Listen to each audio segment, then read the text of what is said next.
بما تنصحون الناس سماحة الشيخ حول الفقه في صيام رمضان؟ يقول النبي صلى الله عليه وسلم: من يرد الله به خيرا يفقهه في الدين. فواجب على المسلمين أن يتعلموا ما يخفى عليهم، وأن يسألوا أهل العلم عما أشكل عليهم فيما يتعلق بالصوم وغيره، لأن الله يقول سبحانه: فاسألوا أهل الذكر إن كنتم لا تعلمون. ويقول النبي صلى الله عليه وسلم في الحديث الصحيح: من دل على خير فله مثل أجر فاعله.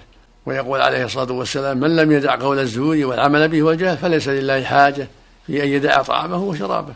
فالمؤمن يسأل ويتبصر ويتفقه في الدين حتى يعرف ما أوجب الله عليه وما حرم عليه. نعم. جزاكم الله خيرا وأحسن إليكم. सवाल: ए मोहतरम शेख, आप रमजान के रोजे के अहकाम के फिक़ही पहलू के बारे में लोगों को क्या नसीहत करेंगे?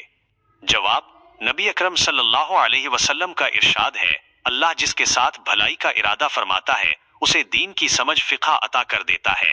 लिहाजा मुसलमानों पर वाजिब है कि वो उन चीज़ों को सीखें जो उन पर पोशीदा हैं, और रोज़े और इसके अलावा दूसरे मामलात के बारे में जो भी बात उनके लिए मुश्किल हो वो अहले इल्म से पूछें, क्योंकि अल्लाह सुब्हानहू व तआला का इरशाद है, बस अगर तुम नहीं जानते तो अहले इल्म से दरियाफ्त कर लो।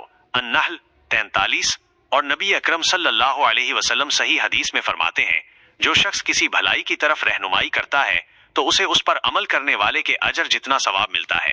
और आप सल्लल्लाहु अलैहि वसल्लम का एक और इरशाद है, जिसने झूठी बात कहना और इस पर अमल करना और जिहालत न छोड़ा तो अल्लाह को उसके खाना पीना छोड़ देने की कोई हाजत नहीं है। बस मोमिन सवाल करता है, गौर व फिक्र करता है और दीन में समझ हासिल करता है ताकि वो जान सके कि अल्लाह ने उस पर क्या फर्ज किया है और क्या हराम किया है। जी हाँ, पेश कुनिंदा, अल्लाह आपको बेहतरीन बदला दे और आपके साथ एहसान करे।